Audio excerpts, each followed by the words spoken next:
Screen पे एक तस्वीर देख रहे हैं और इस तस्वीर में किन्हें देख रहे हैं आप? ये हैं म्यांमार के राष्ट्रपति। म्यांमार के राष्ट्रपति भारत पहुंचे हैं और ये चाइना के लिए सबसे बड़ा सिरदर्द है, क्योंकि एक तरफ म्यांमार के राष्ट्रपति भारत पहुंचे हैं, वहीं दूसरी तरफ म्यांमार सेना चाइना के बॉर्डर के पास एक बड़ा ऑपरेशन भी अंजाम दे रही है। ये सीन बड़ा दिलचस्प हो रहा है। एक तरफ चाइना, दूसरी तरफ बांग्लादेश और तीसरी तरफ अमेरिका। म्यांमार के राष्ट्रपति यूं ही नहीं आए हैं और इसके पीछे एक बहुत बड़ा मकसद भी छिपा हुआ है। जानेंगे जियोपॉलिटिक्स में क्या कुछ चल रहा है। हमेशा की तरह जानने को मिलेगा बहुत कुछ, इसलिए वीडियो को अंत तक जरूर देखें। ये हैं म्यांमार के राष्ट्रपति मिंग।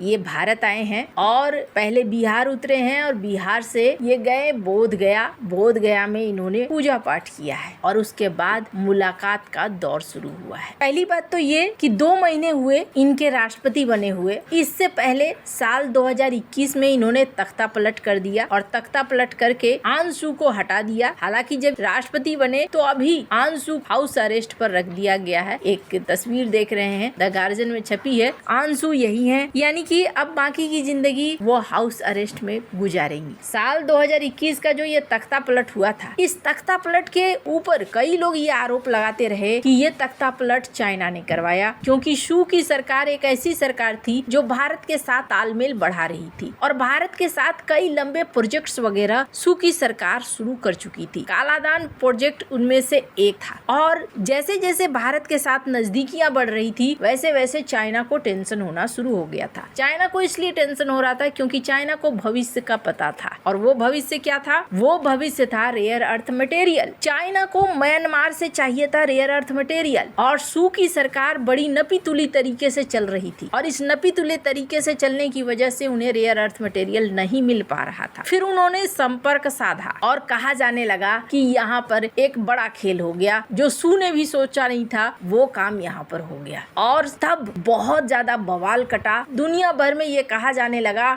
नोबेल पुरस्कार विजेता शू, इनके साथ ये हरकत होना बहुत गलत है। म्यांमार के ऊपर प्रतिबंध पर प्रतिबंध लगे और उसके बाद खेला शुरू हुआ गृह युद्ध का। ये खेला जो आम जनता ने शुरू तो किया, लेकिन आम जनता चाहती थी शू की सरकार वापस आ जाए, पर ये जो गृह युद्ध है अक्सर यही देखने को मिलता है, धीरे धीरे अलग रूप ले लेता है और ये गृह युद्ध अलग अलग गुटों में बट गया। अब सबसे कमाल की बात होती है, जब गृह युद्ध हो रहा है किसी देश के अंदर, तो हथियार कहाँ से मिल रहे हैं उन्हें? हथियार उन्हें बाहर से कहीं न कहीं से मिलने शुरू हो जाते हैं, क्योंकि ये वो फैक्टर्स होते हैं, बाहरी फैक्टर, जो चाहते हैं आपका देश जलता रहे और हम यहाँ से माल समेटते रहे। और ऐसा होने भी लगा। रेयर अर्थ मटेरियल वाले इलाकों पर कई विद्रोही गुटों का कब्जा भी होने लगा और जब कब्जा होने लगा तो चाइना जैसे देश सीधे सीधे विद्रोही गुटों के साथ भी डील करने लगे कि हमें हर हाल में चाहिए रेयर अर्थ मटेरियल, आप हमें वो रेयर अर्थ मटेरियल दो। अब सरकार चाहे किसी की हो, हमारी समस्या है कि हमें रेयर अर्थ मटेरियल चाहिए। लेकिन यहाँ खेल सिर्फ एक देश नहीं खेल रहा था। अब यहाँ पर एंट्री होती है और एक नाम सुनाई देता है। बांग्लादेश की पीएम आती है और वो ये कहती है कि कोई बाहरी है जो हमसे सेंट मार्टिन द्वीप चाहता है, कोई बाहरी है जो म्यांमार में भी एक्शन चाहता है। यानी एक तीसरी शक्ति भी यहाँ पर घुस जाती है।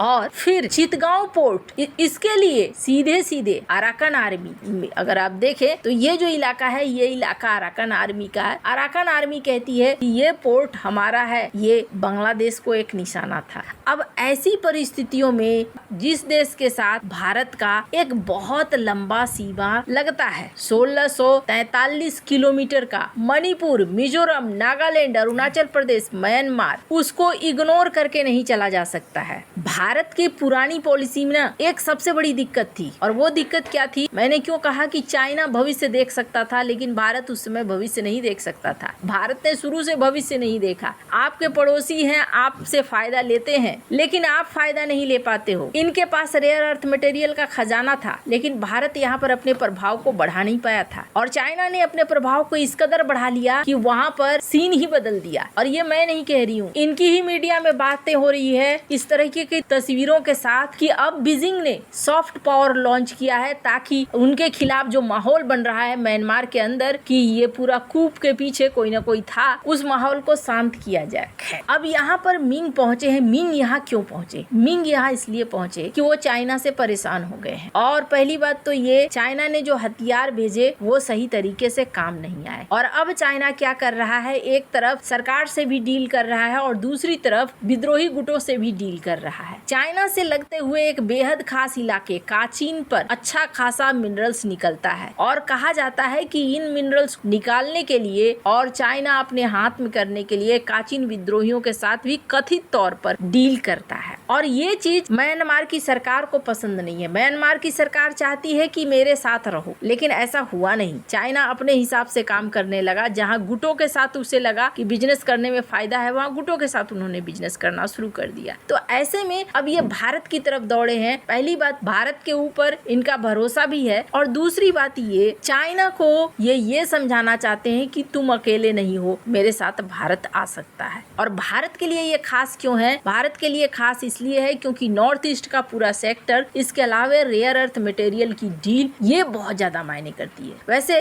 आप में से बहुत सारे लोग कहेंगे कि ये वो हैं जिन्होंने सत्ता बदल दिया आंसू की, और फिर भी भारत इन्हें अपने देश में जगह क्यों दे रहा है, इनसे बातचीत क्यों कर रहा है। एक वजह मैं और बता दूं, ये वो भी हैं जिन्होंने भारत की मदद की थी। भारत जब बॉर्डर पर कई सारे विद्रोही गुटों के खिलाफ एक्शन ले रहा था, तब ये सेना प्रमुख थे आंसू की सरकार में, और इन्होंने भारत का भरपूर समर्थन किया था। पहली बात। और दूसरी बात, बदलते समय के साथ जो नहीं बदलता है वो डूब जाता है। कहते हैं अच्छे भये अटल, प्राण गए निकल। एक तो नॉर्थ ईस्ट में चाइना अपने प्रभाव को बढ़ाने की कोशिश कर रहा है। दूसरा, दुनिया रेयर अर्थ मटेरियल के पीछे भाग रही है। रेयर अर्थ मटेरियल वाला देश भारत के साथ सामने आ रहा है। तीसरी बड़ी चीज, बांग्लादेश से भी म्यांमार का बॉर्डर लगता है, और ये भारत के लिए बहुत खास है कि जिन जिन देशों के साथ भारत के टेंशन हो रहे हैं, उनके पड़ोसियों के साथ भारत के रिश्ते ज्यादा अच्छे हों। खैर, अब इसका प्रभाव देखिए। एक तरफ भारत में पहुंचे हैं राष्ट्रपति, दूसरी तरफ अपने मिनिस्टर को दौड़ा दिया है चाइना ने म्यांमार में, और तीसरी तरफ म्यांमार ने लॉन्च कर दिया है विद्रोही गुटों के खिलाफ जो खास तौर पर चाइना बॉर्डर के आसपास हैं, और वो मिनरल्स निकाल रहे हैं उनके खिलाफ। उस इलाके को अब अपने कब्जे में लेना चाहती है सरकार। है, आपको क्या लगता है, क्या इनको अपने देश में बैठक के लिए आने देना ये सब कुछ ठीक है या नहीं? कमेंट कर अपनी राय जरूर बताएं। वैसे तो अभी बायलैटरल मीटिंग्स होंगी, बहुत सारे आउटकम निकल कर आएंगे सामने। आपको क्या लगता है जरूर बताएं।